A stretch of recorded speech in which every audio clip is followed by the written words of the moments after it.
हाँ जी, नमस्कार जी, नमस्कार।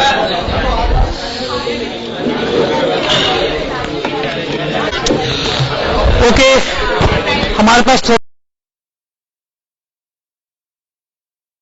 सा टाइम है, तो मार्जिनल कॉस्टिंग का एक रिविजनरी क्वेश्चन अटेम्प्ट कर लेते हैं।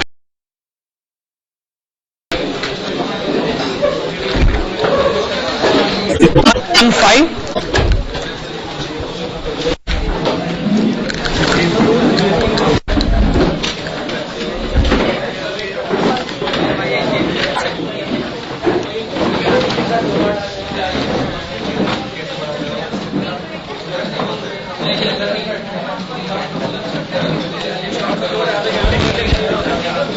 हाँ जी,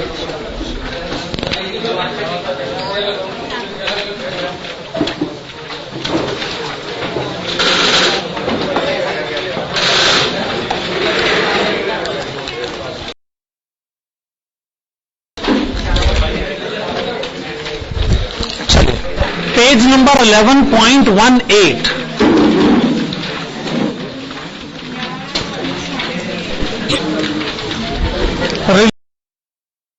revisionary question number 18।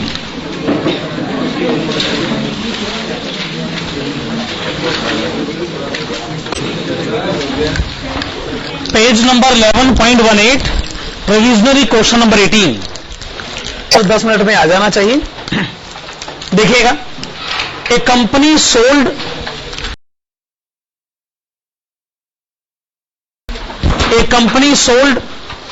in two consecutive periods,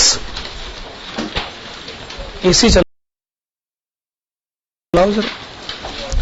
A company sold in two periods 6,000 units and 9,000 units, incurred 10,000 and earned 10,000 as profit respectively. Selling to be assumed to be, you are required to calculate A, the amount of fixed cost, B, amount of sales to break even, and C, amount of sales to earn profit of rupees 40,000। अरे सामने जो information है वो information एक तो है 7,000 units को लेकर,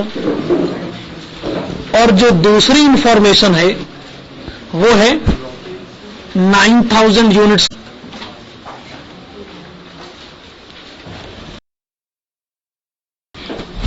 सेवन 7,000 यूनिट्स एंड 9,000 यूनिट्स। अच्छा, क्वेश्चन में सेलिंग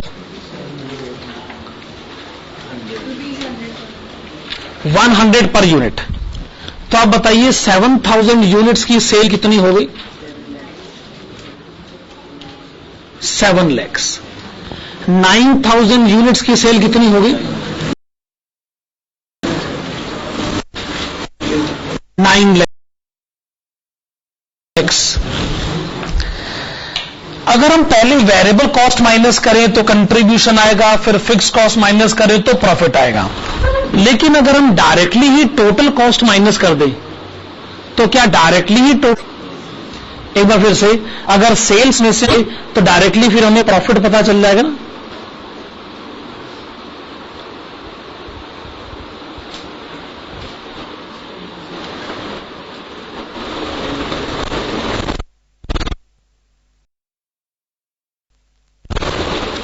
हाँ जी,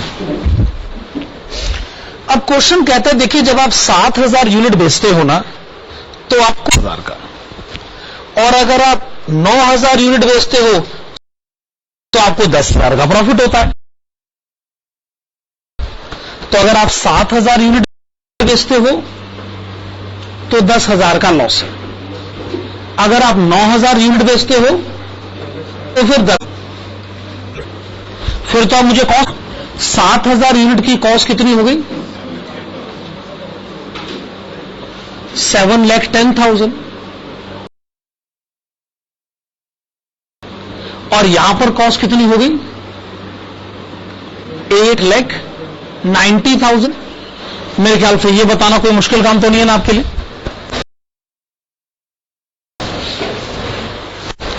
अच्छा, अगर ये इंफॉर्मेशन आप जानते हो तो क्या आप पहला वाला फार्मूला नहीं लगा पा रहे तो दूसरा वाला फार्मूला लगा के देखिए। दूसरा वाला फार्मूला यानी change in profit divided by change in sales. हालांकि अभी हमने इस फार्मूले के बारे में एनालिटिकल डिस्कशन किया नहीं है, लेकिन वो बात की बात है। अभी आप कम से कम फार्मूला तो लगाइए, change in profit divided by change in sales multiplied with 100। पहले आप मुझे बताइए कि सेल्स में चेंज कितना है? 7 लाख 9 लाख। सेल्स में चेंज कितना है? 2 लाख।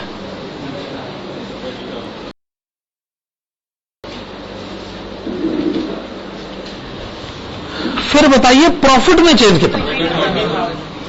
अगर -10,000 और +10,000 का डिफरेंस पता किया जाए तो फिर वो ₹20,000 होना चाहिए ना। तो अगर आप 10%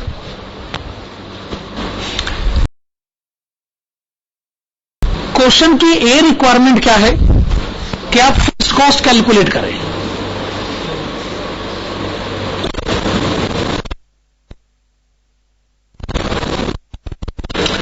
क्या आप मानते हैं कि फिक्स्ड भले ही 7,000 यूनिट का केस लिया जाए, फिक्स कॉस्ट सेम ही रहा हो, तो मैं भले ही इसको बेस बनाऊं उससे कोई। आइए काम करते हैं, take the level of 7,000 units.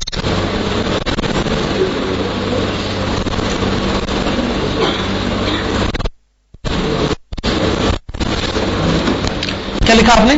Take the level of 7,000 units. एक इक्वेशन हमने पिछली क्लास में पढ़ी थी, वो इक्वेशन क्या थी? Profit is equal to sales multiplied with PV ratio minus fixed cost.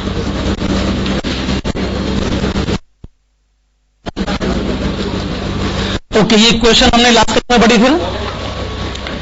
अच्छा, जब आप 7,000 यूनिट्स का केस देखते हैं, प्रॉफिट है ही, लॉस है ना, तो चलो लॉस ही लिखो। इसमें क्या है? -10,000, ठीक है ना, -10,000 लिख सकते हैं ना। सेल्स कितना? पीवी रेशो आपने कितना कैलकुलेट किया? 10% फिक्स्ड कॉस्ट।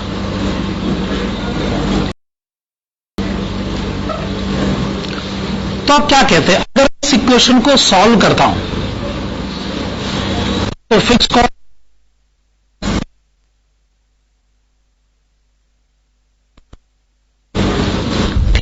ठीक बात।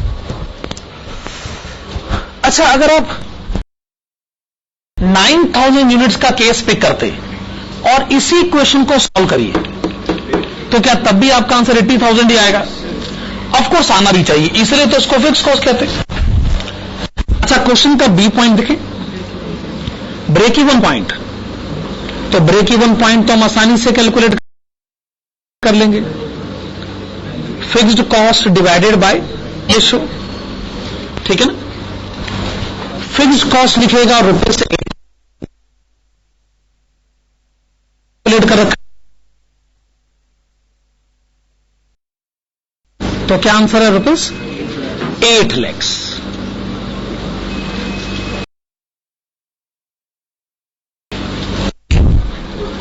पॉइंट नंबर सी की तरफ आइए।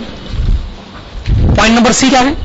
1000 का प्रॉफिट कमाना चाहते हैं, तो बताइए सेल कितनी होनी चाहिए? तो आप लिखेंगे sales profit of rupees 40,000। Okay, this is equal to fixed cost plus desired profit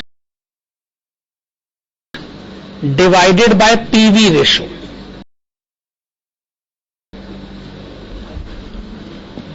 ठीक है, पहले आप फिक्स कॉस्ट लिखे ₹80,000, डिजायर्ड प्रॉफिट लिखे 40,000 और पीवी रेशो कितना है?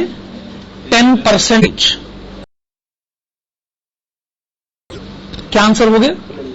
12 lakhs, 12 लाख रुपए, 12 लाख रुपए। ये हमने क्वेश्चन नंबर 18 का आंसर दिया, रिविजनरी क्वेश्चन नंबर 18। ठीक,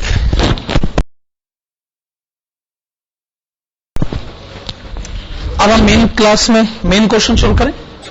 तो नंबर 11.2 पर, पेज नंबर 11.2, कितने क्वेश्चंस हो चुके थे पिछली क्लास में? क्वेश्चन तक तो सारे ही हो गए थे, उसके अलावा भी कुछ क्वेश्चन हुए।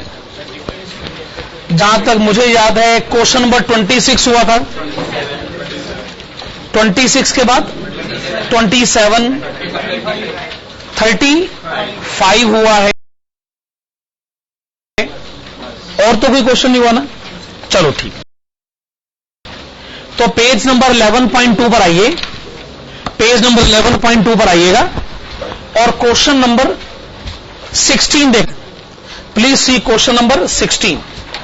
हाँ जी, सेलिंग प्राइस पर यूनिट कौन है? Variable cost per unit rupees 14, fix cost rupees 7,92,000। Number 1 required break even point. Number 2 number of units to be sold for profit of rupees 60,000. Number 3 number of units to be sold to earn profit of 10% of sales.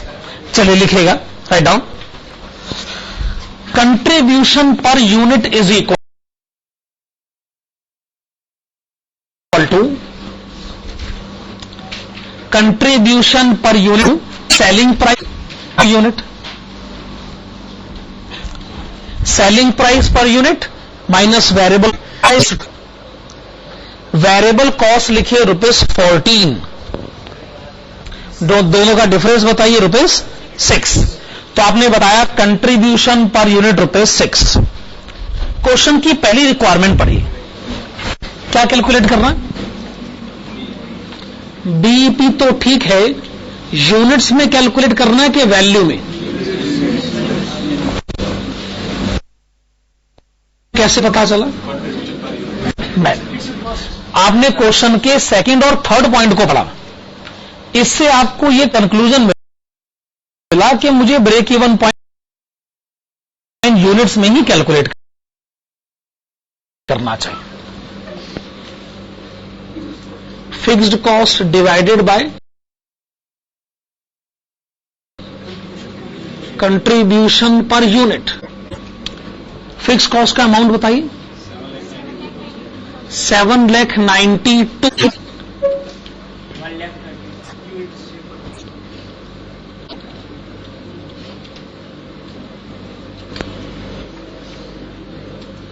Okay, 1,32,000 units. Question की second requirement क्या है? Units to be sold for profit of rupees 60,000.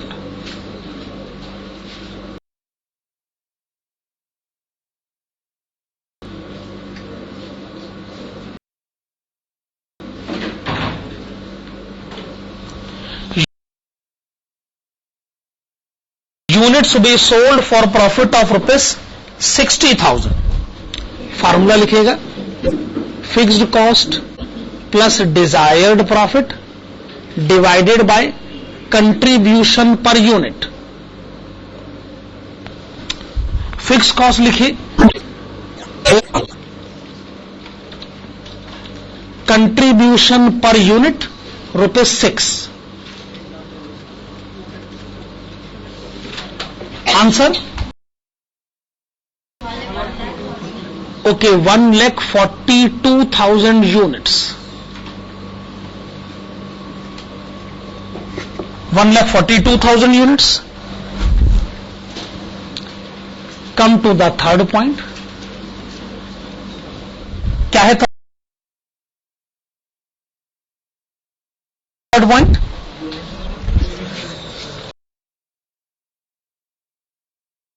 units to be sold to earn profit of 10% of sales.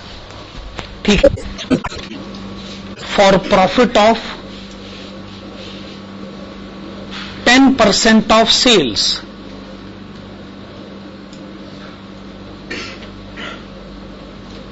Units to be sold for profit of 10% of sales.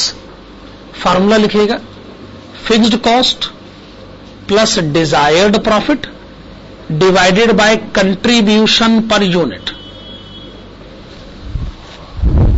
फिर वही formula. अब एक कोशिश आप करके देख लीजिए. इसका आंसर जो है, एक बार आप कोशिश करके देख लीजिए. सेल का 10% हमको प्रॉफिट कमाना है, तो हमें कितनी यूनिट्स बेचनी चाहिए?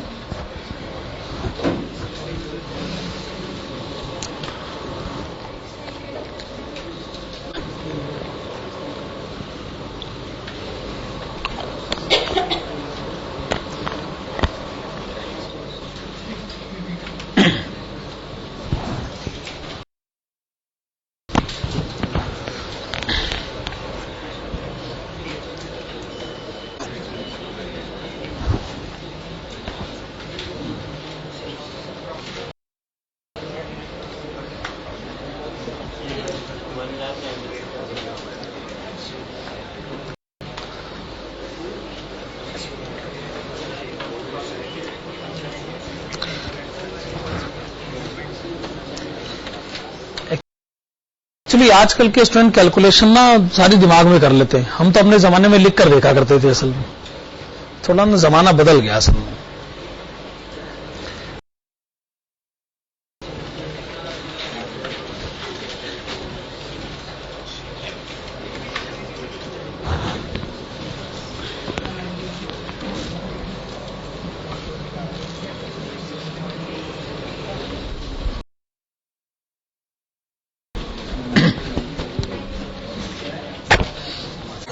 हाँ जी, चलिए. आप क्या करिएगा, आप मानिए कि वो x यूनिट्स हैं. आप मानिए कि x यूनिट्स हैं कि जिनको बेचने से जो सेल होगी, उस सेल का हम 10% प्रॉफिट कमाएंगे. अच्छा, फिर डिजायर्ड प्रॉफिट कितना है? 10% ऑफ सेल्स. 10% ऑफ सेल्स है ना. अगर x यूनिट बेची जाए और एक यूनिट का सेलिंग प्राइस है 20 रुपए, तो टोटल सेल्स हो गई 20x. क्या ये बात सही? x यूनिट बेची जाए 20 रुपए के रेट पर, सेल हो गई 20x, और हमें 20x का 10% प्रॉफिट कमाना है. और कंट्रीब्यूशन पर यूनिट वो तो हम पहले ही पता कर चुके हैं, ₹6. अब ये क्वेश्चन है एक तरीके से, आप इसको सॉल्व करिए. x आ जाएगा 1,98,000 यूनिट्स. 1,98,000 यूनिट्स. ओके, ये लिख लिया आप लोगों ने. आप इसके नीचे लिखेगा, hence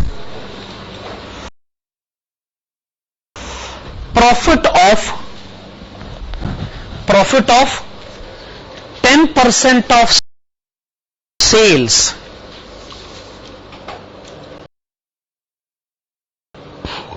Profit of 10% of sales can be realized. Profit of 10% of sales can be realized at output level of 1,98,000 units. At output level of 1,98,000. Question number 16 का आंसर अटेम्प्ट करने के बाद अब आप आइएगा क्वेश्चन नंबर 17 की तरफ. Question number 17. पिछली क्लास में हमने क्वेश्चन नंबर 18 तो नहीं किया था ना, ठीक है। चलिए क्वेश्चन नंबर 17 देखिएगा। Fixed expenses ₹4,000, break even point ₹10,000। Calculate number 1 PV ratio. Number 2 profit when sales are ₹20,000। Number 3 sales for profit of ₹20,000। Number 4 new break even point if selling price is reduced by 20%. Number 1, question में आपको break even point given है ना, वैसे break even point का formula fixed cost divided by PV ratio, ये break even point का formula होता। तो आप लिखिएगा PV ratio is equal to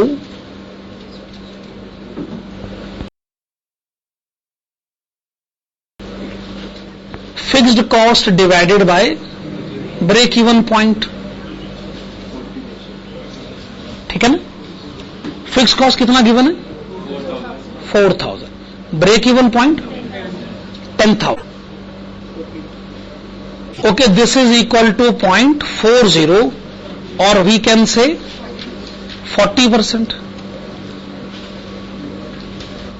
ये आपने पहली कैलकुलेशन करी।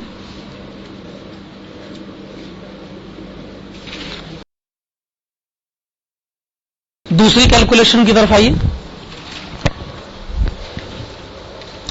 अगर से तो आप प्रॉफिट कितना कमाएंगे? तो आप प्रॉफिट की इक्वेशन लिख लीजिए। Profit is equal to sale multiplied with PV ratio minus fixed cost. हां, सेल्स कितना बताया गया? 20,000। आप पीवी रेशियो ऑलरेडी कैलकुलेट कर चुके हैं 40%। सेल्स को पीवी रेशियो से मल्टीप्लाई करिए, कंट्रीब्यूशन आ गया। फिक्स कॉस्ट माइनस करिए 4,000, तो प्रॉफिट कितना आ गया?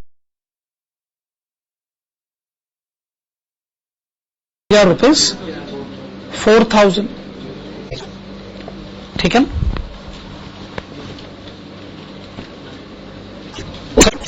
सेल कितनी होनी चाहिए?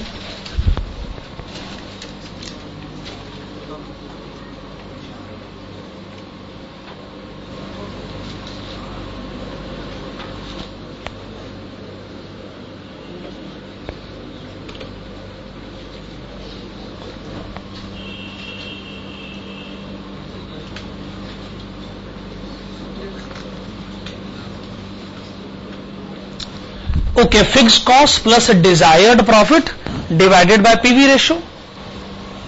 फिक्स कॉस्ट लिखिए 4,000, डिजायर्ड प्रॉफिट लिखिए 20,000 और पीवी रेशियो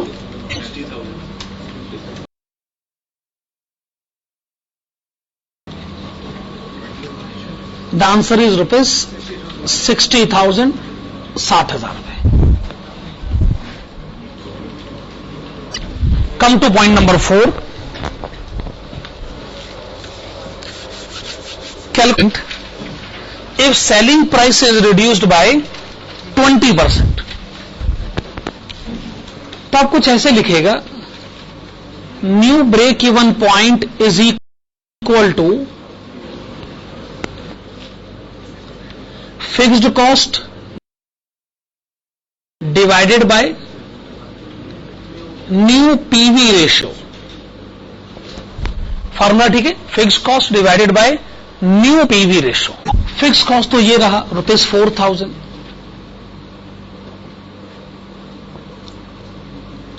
फिक्स्ड कॉस्ट तो जो पिछले साल था वही अगले साल होगा, लेकिन पीवी रेशियो जो है वो बदल जाना चाहिए।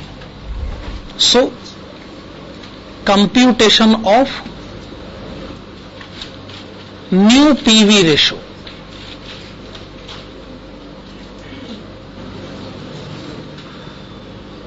क्या लिखा आपने? Computation of new PV ratio if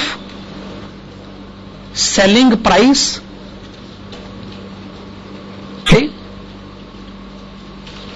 10%, sorry 20%.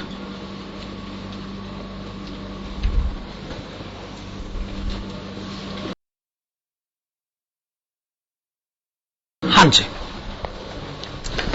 वैसे पुराना पीवी रेशो कितना है? तो अगर पुराना पीवी रेशो 40% है और सेलिंग प्राइस अगर 20% कम हो जाए तो नया पीवी रेशो कितना होगा? ये आप कैलकुलेट करिए. सोचिए, पहले सोच लीजिए. पुराना पीवी रेशो 40% है, सेलिंग प्राइस 20% कम हो गया, नया पीवी रेशो बताइए. सेम कह रहे हैं ना आप? नहीं, पर वो आंसर गलत है.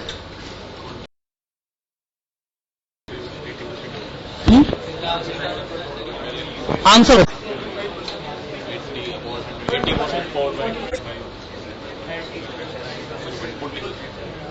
40% तो पहले ही है. 20%, 25%. सेम. जो सेम कह रहे हैं इसका मतलब वो गलत कह रहे हैं.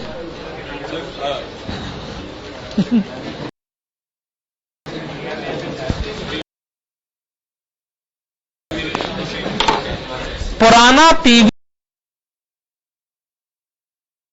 रेशो 40% है, अगर सेलिंग प्राइस 20% कम हो जाए तो नया पीवी रेशो कितना?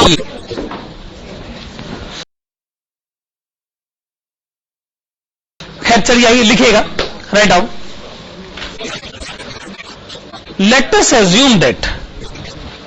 us assume that existing selling price, let us assume that existing selling price is rupees 100. Let us assume that existing selling price is rupees 100. Okay? फिर लिखिएगा since existing PV ratio, since existing PV ratio is 40%, existing PV ratio is 40%, comma, existing is rupees 40 and variable cost is rupees 60.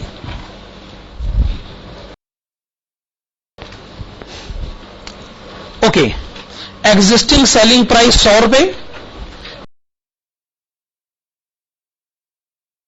existing variable cost 60 रुपए, existing contribution 40 रुपए, existing PV ratio 40%. Okay, price reduces by 20%. If selling price reduces by 20%, comma, it will become rupees 80. It will become rupees 80. पुराना 100 रुपए, अगर 20% कम करें तो 80 रुपए हो गया. However, the variable cost will remain rupees 60. Same. Variable cost तो same रहना चाहिए. वेरिएबल कॉस्ट विल रिमेन रुपए. Okay, therefore the contribution will now become rupees 80. Sorry 20 कैसे आया? ब्रैकेट्स में लिखेगा 80 minus 60. Contribution will now become rupees 20 यानी 80 minus 60. तो नेक्स्ट लाइन में लिखेगा new PV ratio is equal to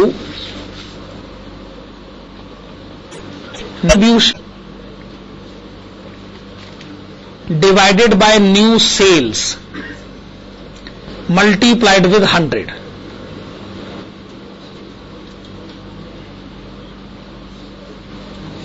देखो भाई, न्यू कंट्रीब्यूशन यानी रुपीज 20, न्यू सेल्स यानी रुपीज 80, 100 से मल्टीप्लाई करी, परसेंटेज 25% आप यहां लिखिए,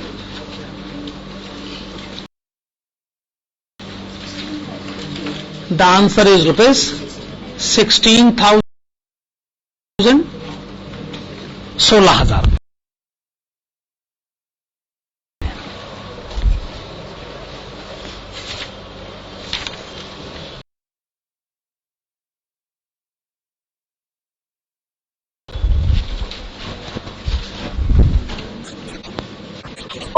इसका fixed cost rupees 1,80,000, variable cost rupees 2 per unit, selling price rupees 20 per unit.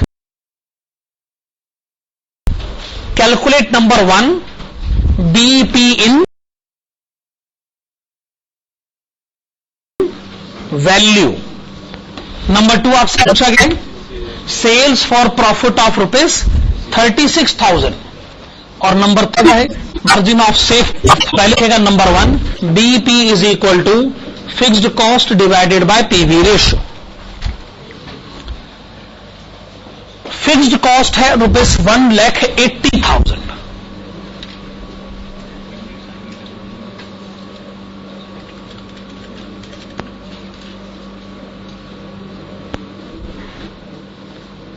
PV ratio calculate कर लेते।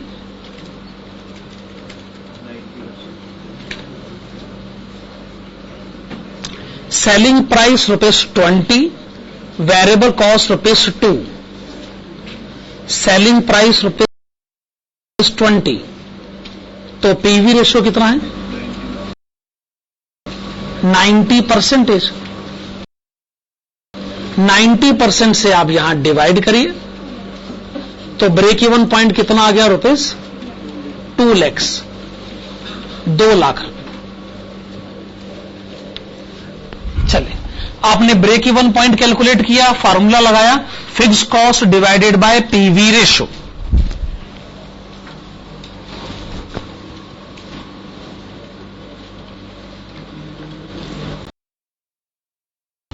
पॉइंट नंबर 2 पर आइएगा,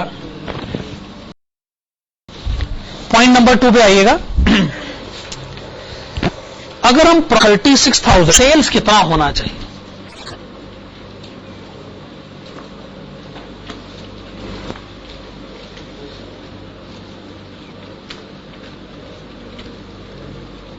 फार्मूला लगाइएगा fixed cost plus desired profit divided by PV ratio. Okay, fix cost rupees 1,80,000, desired profit 36,000, PV ratio 90%, answer 2,40,000।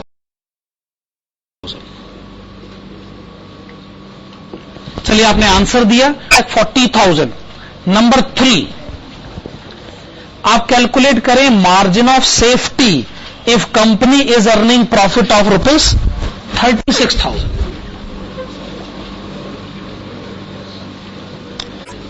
Margin of safety is equal to, क्या formula था margin of safety का? Okay, actual sales minus break even sale. लेकिन actual sale से आपका क्या मतलब? Actual sale यानी कौन सी सेल? अच्छा, एक्चुअल सेल 6,000 का, तो आप लिख रहे हैं sales for profit of rupees 36,000।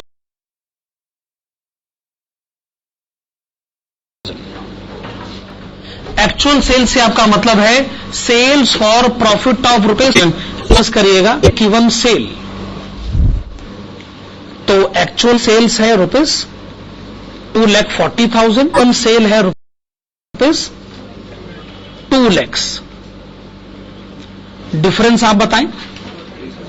₹40,000, 40,000 रुपये, ठीक है।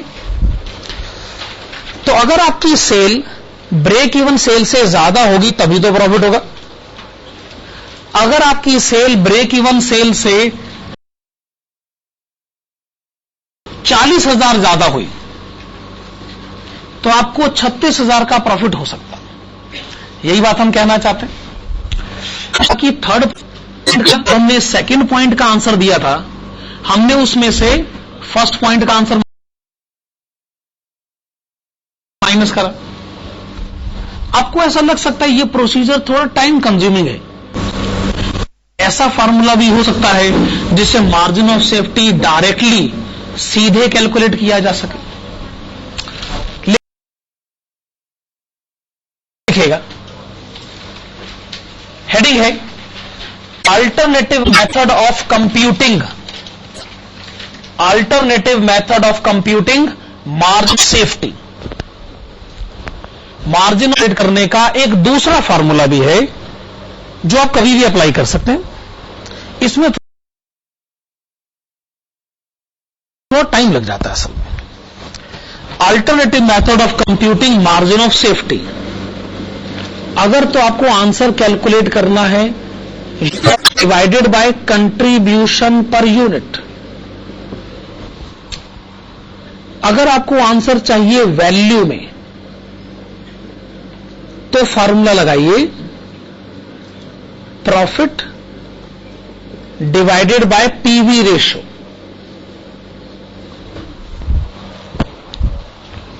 सिंपल सा फार्मूला नहीं। यूनिट्स में आंसर चाहिए तो profit by contribution per unit, value में पीवी रेशो।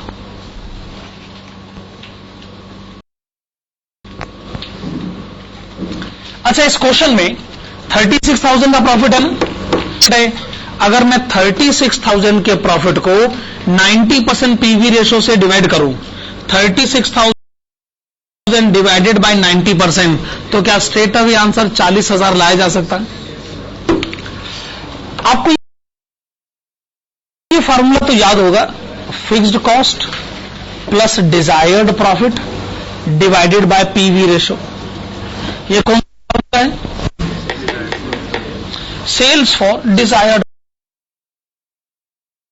प्रॉफिट। क्या इस फार्मूले को मैं ऐसे लिख सकता हूं, fixed cost divided by PV ratio plus desired profit divided by, आ जा सकता है सेल। ये क्या है? Sales for desired profit. अगर आप कुछ प्रॉफिट कमाना चाहते हो तो क्या इसका मतलब ये कि आपको ब्रेक इवन से ज्यादा सेल अचीव करनी पड़ेगी? अगर ये ब्रेक इवन सेल है तो ये क्या है? Sale in excess of break even. इसका मतलब एक ही फार्मूले के दो टुकड़े हो गए। पहला वाला फार्मूला ब्रेक इवन प्रेजेंट कर रहा है और दूसरा वाला फार्मूला कहता है sales more than break even. और ब्रेक इवन से ज्यादा सेल इसलिए अचीव करी जाए क्योंकि आप प्रॉफिट कमाना चाहते हैं। ब्रेक इवन तक सेल इसलिए अचीव करी जाए क्योंकि फिक्स कॉस्ट होना है। ब्रेक इवन के बाद इसलिए सेल अचीव करी जाए के बाद ये है this is sale in excess of break even. वही फार्मूला हमने यहां से निकाला, profit divided by PV ratio. Question number 18 का आंसर हुआ। आइएगा क्वेश्चन नंबर 19 की तरफ।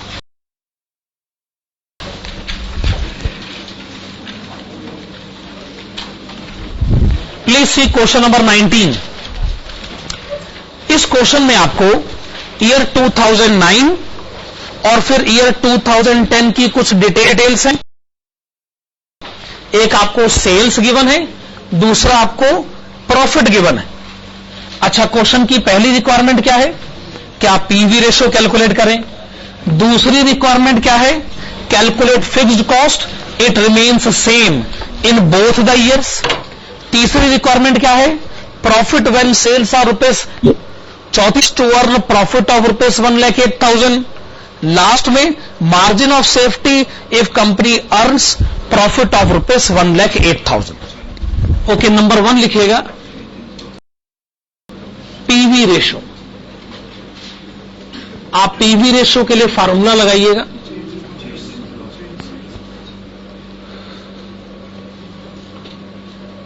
Change in profit divided by change in sales multiplied with 100.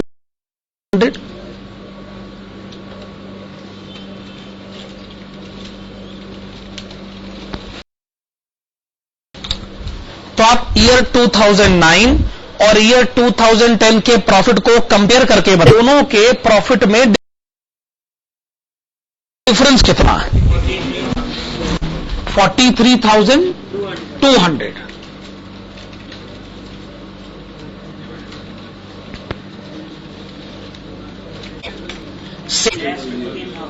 $2,16,000.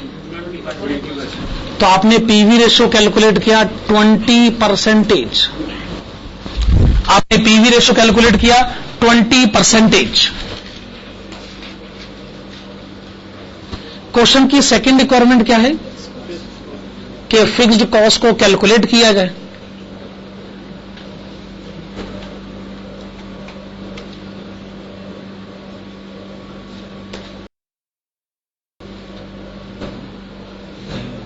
हाँ जी. अब या तो ईयर 2009 या फिर आप ईयर 2000, जिस मर्जी बेस को आप पिक करिए, आपका आंसर सेम ही आएगा.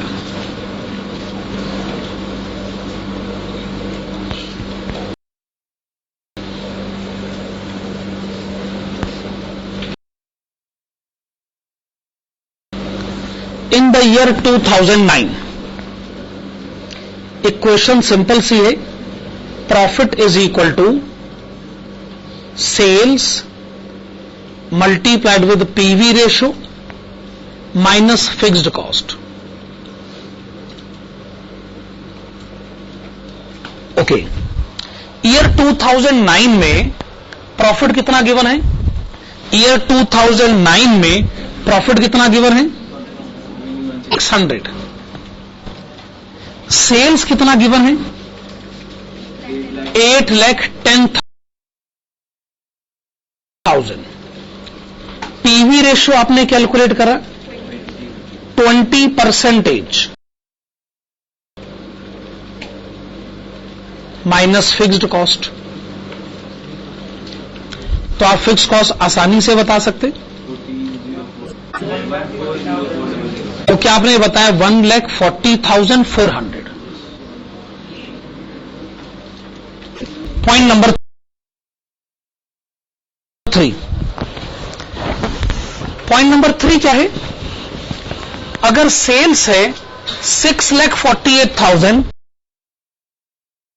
तो प्रॉफिट कितना होगा? तो आप लिखेंगे profit is equal to sales multiplied with PV ratio minus fixed cost.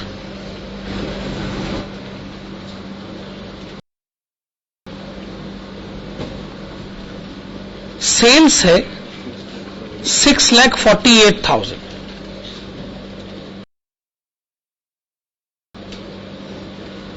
PV ratio है कॉस्ट 1,40,400. डिफरेंस बताइए.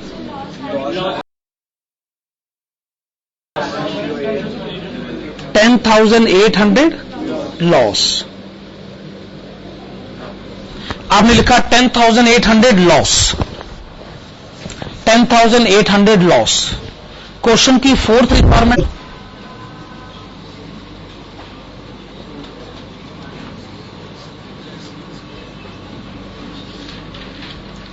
Sales for profit of rupees 1,08,000 equal to fixed cost plus divided by PV ratio. Fixed cost है 1,40,400,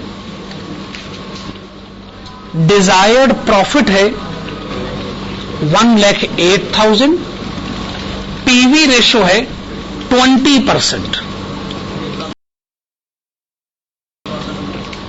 क्या answer आ गया? Okay, आपने बताया ₹12,42,000, ₹12,42,000। Last requirement, margin of safety.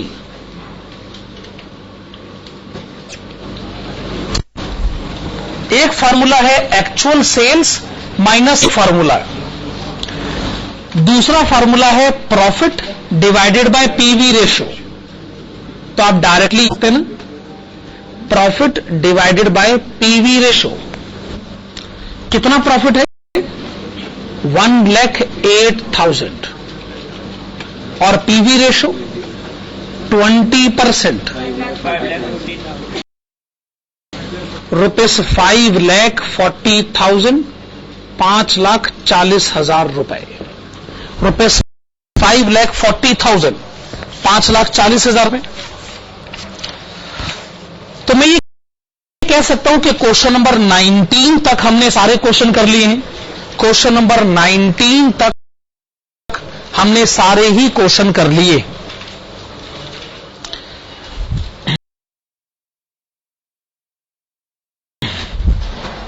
वैसे आप मुझे बताएंगे कि अगला कंसेप्ट नंबर कौन सा लिखा जाए?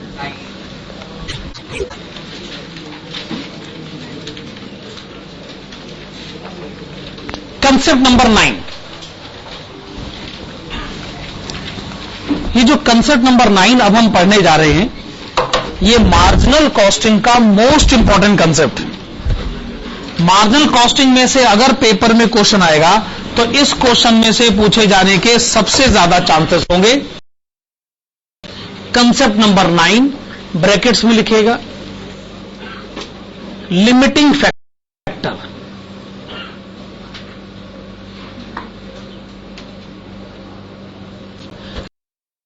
Limiting factor which is also known as key factor.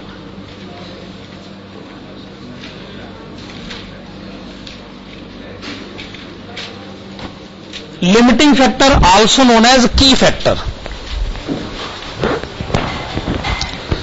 अब ये बात मानते हैं कि हर एक बिजनेस को लिमिटेड रिसोर्सेस में काम करना पड़ता है। किसी बिजनेस में पैसों की कमी है, किसी बिजनेस में जगह की कमी है, किसी बिजनेस में वर्कर को लेके प्रॉब्लम्स है, किसी बिजनेस में तो हर एक का ऑब्जेक्टिव तो यही है ना कि गिवन प्रॉब्लम को कुछ ऐसे एनालाइज करा जाए कि मैक्सिमम प्रॉफिट की सिचुएशन हासिल करी जाए। हर कोई यही चाहता है कि नहीं चाहता? मान लीजिए हम दो प्रोडक्ट बनाते हैं, उनके नाम है ए और बी।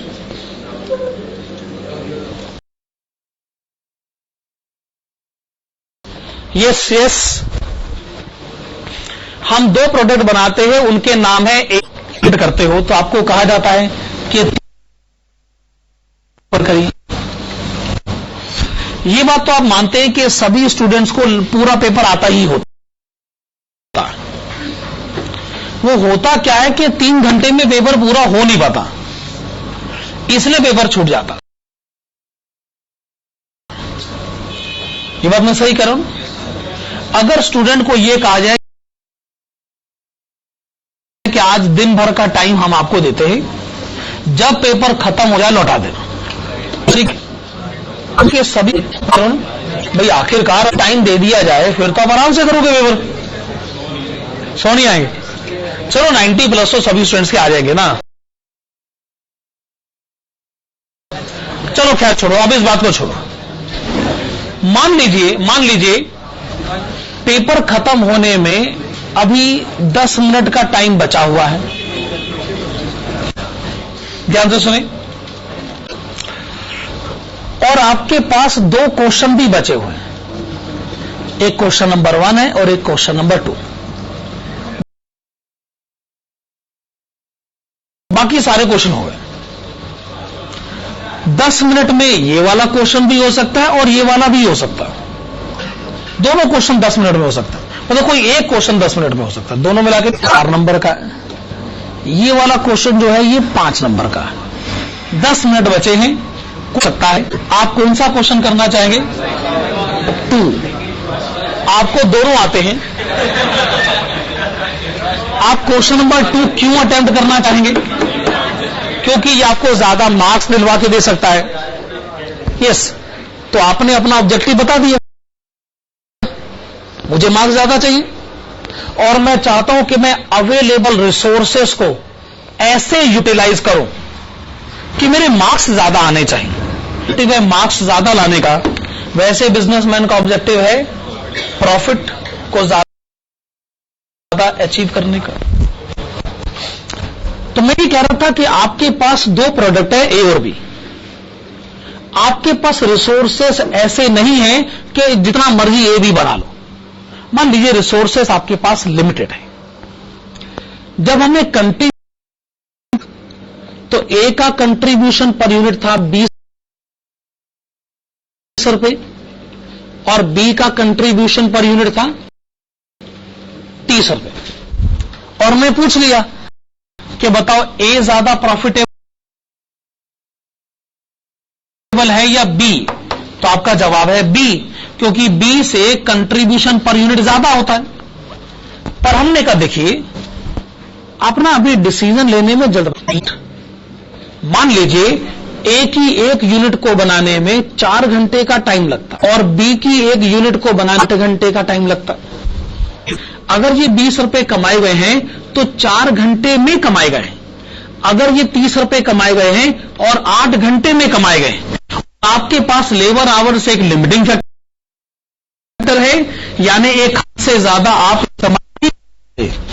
तो आप एक काम करिए, कंट्रीब्यूशन पर यूनिट पर फैसला मत लो। फैसला लेने का आधार क्या होना चाहिए? कंट्रीब्यूशन पर लेबर आवर।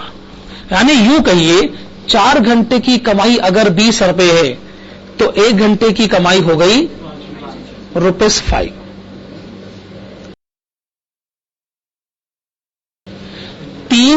8 घंटे की कमाई अगर 30 रुपए है तो 1 घंटे की कमाई कितनी हो गई? 3.75। तो हमें प्रोडक्ट ए को पहली प्रेफरेंस क्यों देनी चाहिए? क्योंकि ये पर आवर इनकम हमको ज्यादा दे रहा है। पर आप पर आवर इनकम पर अपना फैसला क्यों सुनाना चाहते हैं? क्योंकि आवर्स आपके पास लिमिटिंग फैक्टर है। अच्छा हम सुनिएगा, ए ने बी तुम्हें एक यूनिट बनाने में 8 घंटे, अरे अगर आप तो हम अपनी 2 यूनिट ना बना देते तो 2 यूनिट से क्या हम 40 रुपए ना कमा लेते? तो ज्यादा प्रॉफिटेबल तो फिर हम ही हुए। तो इसका मतलब तय हो गया, कंट्रीब्यूशन पर यूनिट के बेसिस पे फैसला मत सुनाया करो। फैसला कैसे सुनाओ? जैसा आपके बिजनेस में लिमिटिंग फैक्टर हो। अगर लिमिटिंग फैक्टर लेबर आवर्स है तो डिसीजन लेबर आवर के बेसिस पर होना चाहिए। अब एक सवाल ये उठता है कि टोटल कितने तरीके के लिमिटिंग फैक्टर हो सकते हैं और हर एक लिमिटिंग फैक्टर में हम डिसीजन कैसे लेंगे? ये अपने आप में एक सवाल है, आप लिखिएगा।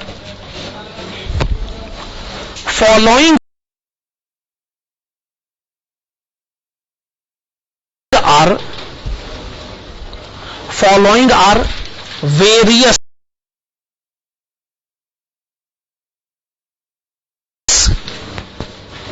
limiting factors, decision rules. Following are various limiting factors and decision making rules.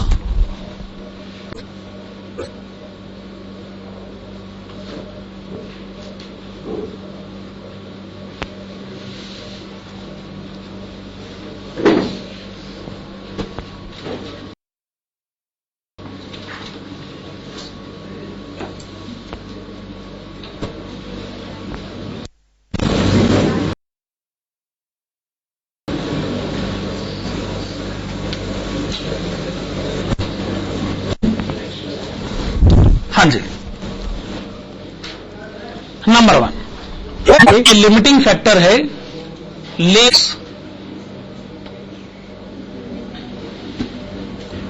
तो इसका मतलब क्या हो गया कि हमारे पास वर्कर से काम करवाने के लेबर आवर्स एक हद से ज्यादा अवेलेबल नहीं, और हमें उन लेबर आवर्स का एक ठीक इस्तेमाल करना। तो सवाल ये उठता है कि अगर हम एक से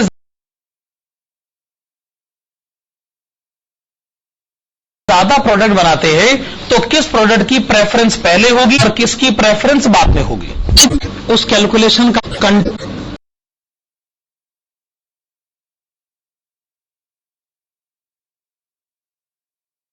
लेबर आवर।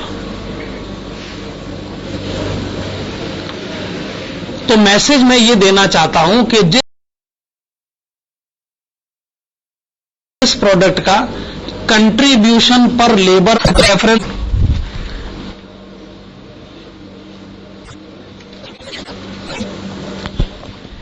मान लीजिए क्वेश्चन कहता है कि लिमिटिंग फैक्टर है मशीन आवर्स, यानी मशीन से एक हद से ज्यादा काम नहीं लिया जा सकता, तो आप किस प्रोडक्ट को पहली प्रेफरेंस देना चाहेंगे? आप कैलकुलेशन करना चाहेंगे कंट्रीब्यूशन पर मशीन आवर।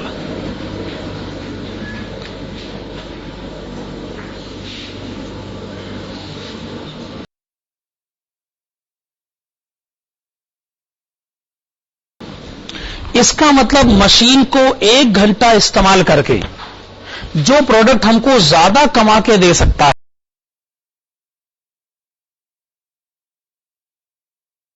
है, हमें ऑब्वियसली उस प्रोडक्ट को पहले नहीं चाहिए।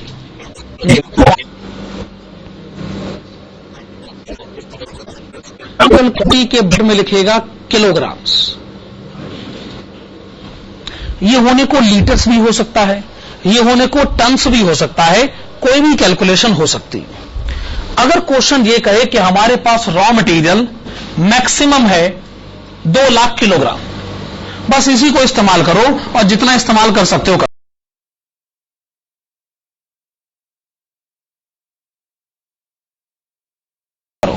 तो किस प्रोडक्ट को हम पहले बनाएं?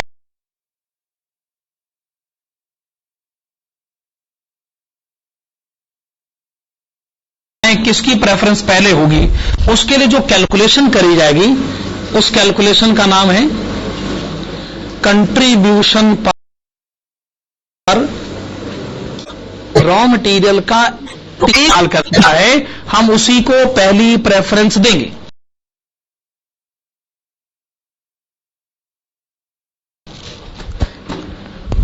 हो सकता है किसी क्वेश्चन में कहा जाए कि लिमिटिंग फैक्टर है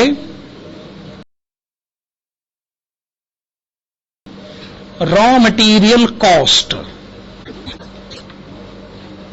रुपीस। इसका क्या मतलब हुआ? क्वेश्चन ये कह सकता है कि मटेरियल पर खर्च करने के लिए हमारे पास 5 लाख नहीं हैं, इससे ज्यादा हम रुपए नहीं खर्च कर सकते। तो हम किस प्रोडक्ट को पहली प्रेफरेंस देना चाहेंगे? उसका बेस क्या होगा? कंट्रीब्यूशन पर, आप ही बताइए क्या कैलकुलेट ऑफ कॉस्ट। तो इसका मतलब यह हो गया कि मटेरियल का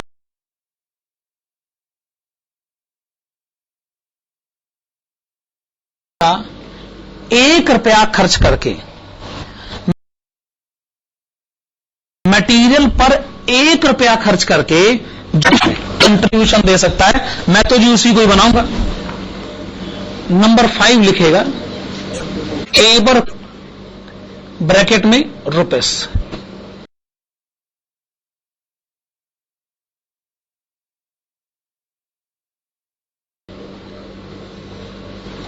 यानी वर्क्स को जो वेजेस दी जाती वो हमारे पास बस इतनी ही है, इससे ज्यादा वेजेस हम नहीं दे सकते। तो किस rupee of labor cost.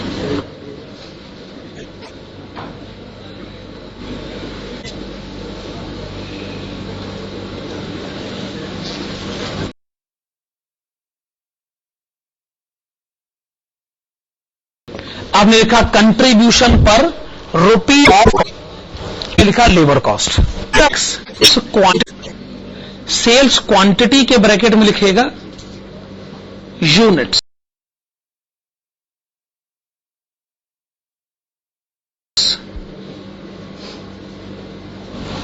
इसका मतलब क्या है?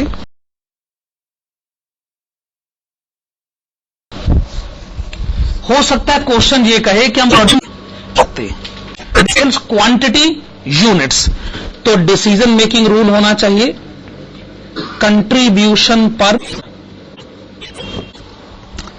समस्या यह है कि हम लोगों ने गलती से एक बात सोची, और वो ये कि जब भी कहीं किसी प्रॉब्लम में फंस जाओ तो कंट्रीब्यूशन पर यूनिट से मदद मांगो. कंट्रीब्यूशन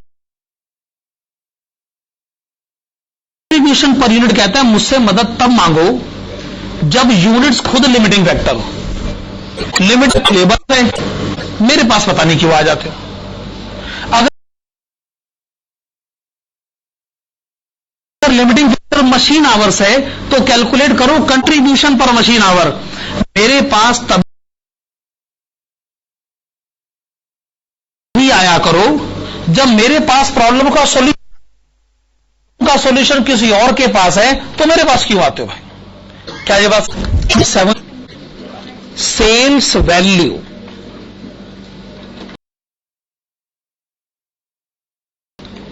रुपीस, इसका मैक्सिमम इतने रुपये क्वांटिटी में पे चाहिए.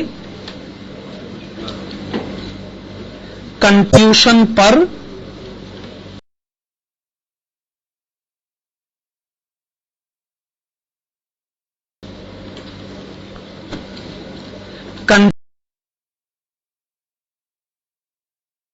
कंट्रीब्यूशन पर रुपी ऑफ कंट्रीब्यूशन सेल्स. उस बनाइए सेल्स, ये जो आपने लिखा है कंट्रीब्यूशन पर रुपी ऑफ सेल, इसको लिखने का हमारे पास एक और तरीका है.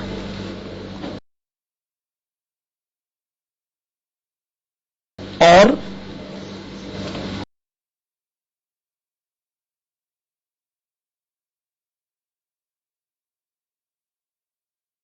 PV ratio.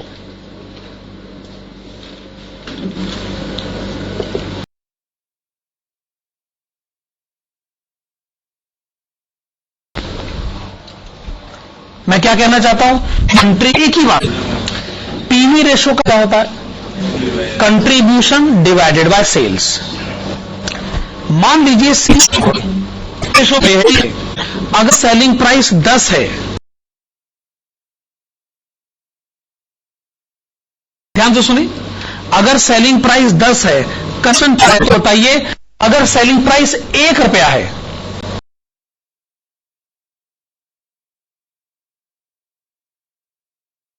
तो कंट्रीब्यूशन कितना है? 0.40.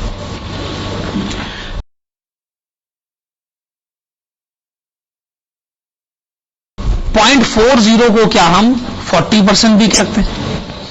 मतलब कहिए कंट्रीब्यूशन पर, या कहिए तो यही लिमिटिंग फैक्टर कम, जितने प्रैक्टिकल की बुक में बता दिया है.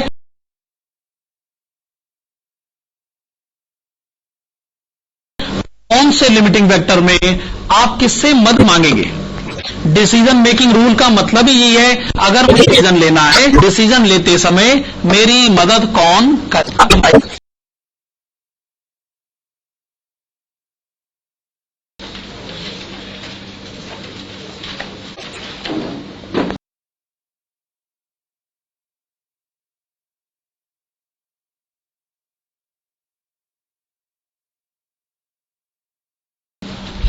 Please come to question number 25.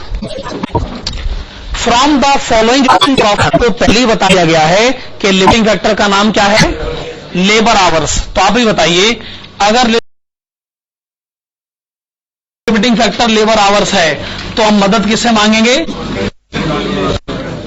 Okay, आप लिखिएगा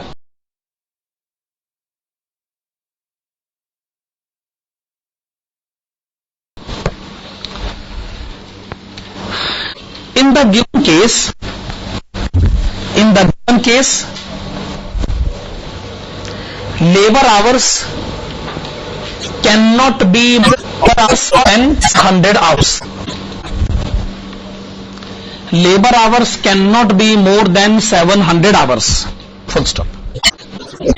The profitability decision is based upon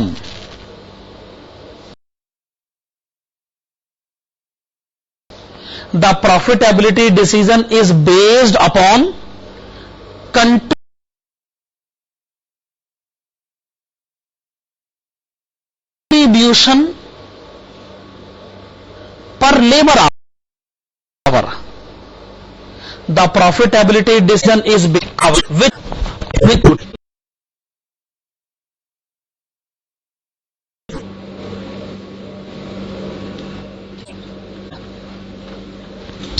product A, product B.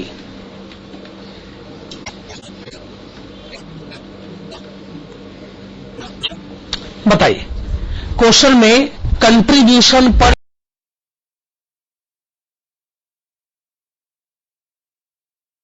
Unit कितना गिवन है? 30 रुपए और 20। लेबर आवर्स पर यूनिट कितना गिवन है? कितना गिवन?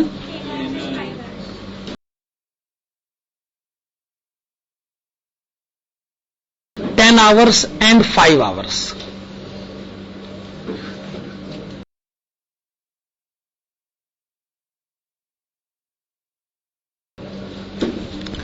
तो अब यूं कहिए, 10 घंटे काम करिए और 30 रुपए का कंट्रीब्यूशन कमाइए। 5 घंटे काम करिए और आइए कैलकुलेट करें कंट्रीब्यूशन पर labour our. This will be 30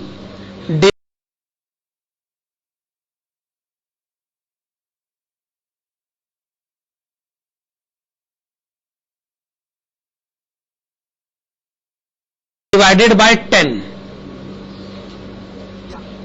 It is 3. 20 divided by 5. 4. Calculation बताइए,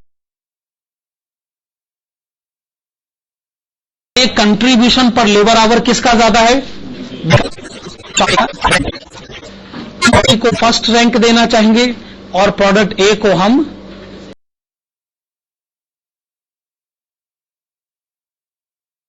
सेकंड रैंक देंगे। प्रोडक्ट बी को हम पहले बनाना चाहेंगे और अगर हमारे पास रिसोर्सेस बच गई तो फिर हम कर सकते। क्या ये बात सही? आगे बढ़िए। इस प्रोडक्शन 100 यूनिट से ज्यादा पॉसिबल नहीं। अगर आप बी बनाने के फेवर में हैं, हम मना नहीं कर रहे हैं, लेकिन बी आप मैक्सिमम 100 यूनिट बना सकते हैं, इस बात का भी ध्यान रखिएगा। तो आप बताइए कि ए की कितनी यूनिट बनाई जाए और बी की कितनी यूनिट बनाई जाए? नीचे लिखिएगा, taking into consideration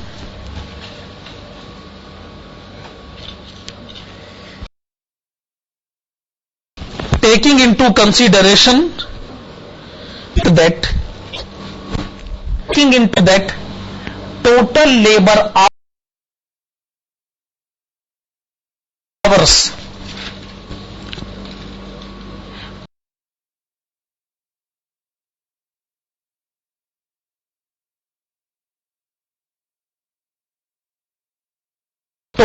hours cannot be more than 700 hours. Total labor 700 customers, and also the put of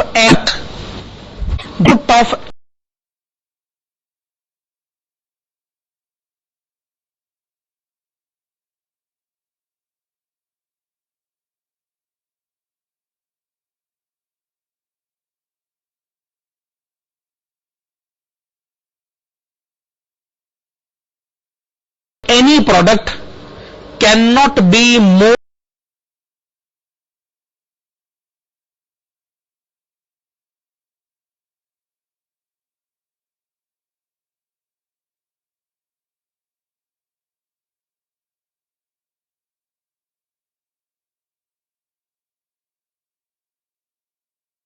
than 100 units.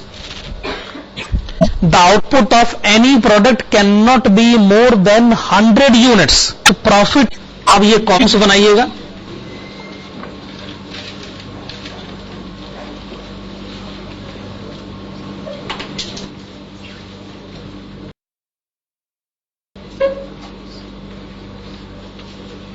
आएगा प्रोडक्ट ले एक पर यूनिट और दूसरा टोटल.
प्रोडक्ट बी है,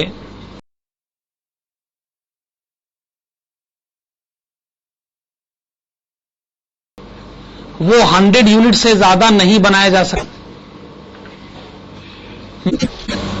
तो बचे हुए आवाज लीजिए. प्रोडक्ट ए की एक यूनिट को बनाने में 10 घंटे का टाइम लगता है, बनाने में कामयाब हो जाएंगे. तो मैक्सिमम लेवल पर बनाया जाए और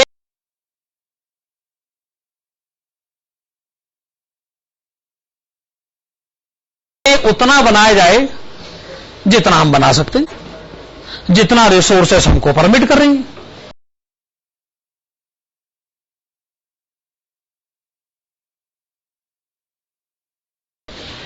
एक बात और साबित हुई कि जब तो 100 यूनिट पर ए ने पूरी 100 यूनिट नहीं बनाई, सैक्रिफाइस ए ने करा. ए ने क्यों सैक्रिफाइस करा? जो लेस प्रॉफिटेबल है sacrifice, hence comma under the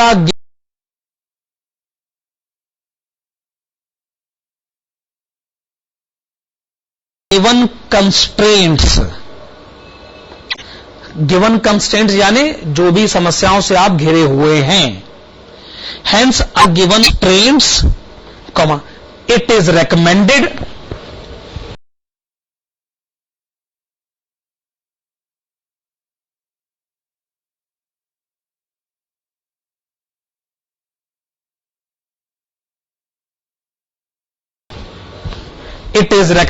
to produce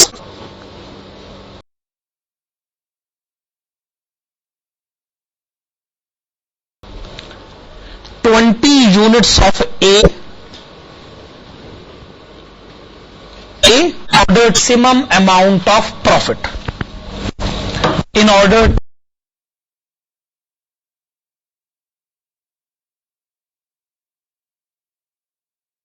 to obtain the maximum amount of profit, माने जाएंगे. आप आइएगा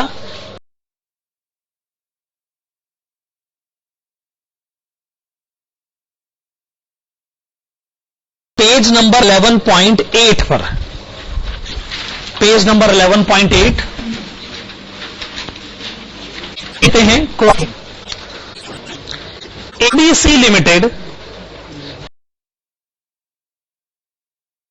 which produces 3 products furnishes the following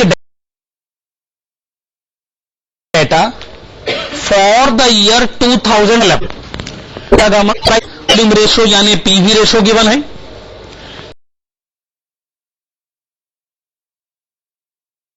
maximum sales potential given है, raw material as percentage of variable cost की information given है, the company uses the same raw material for all apply. यहां से limiting factor की information आनी शुरू हुई कि रॉ मटेरियल आपके पास शॉर्ट्स में है, the material of the value of 18 lakhs, आपके पास मटेरियल के लिए 18 लाख रुपयों से ज्यादा नहीं है।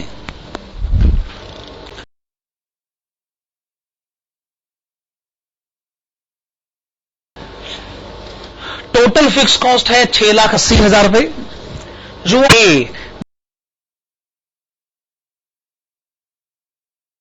डेटरमिन ए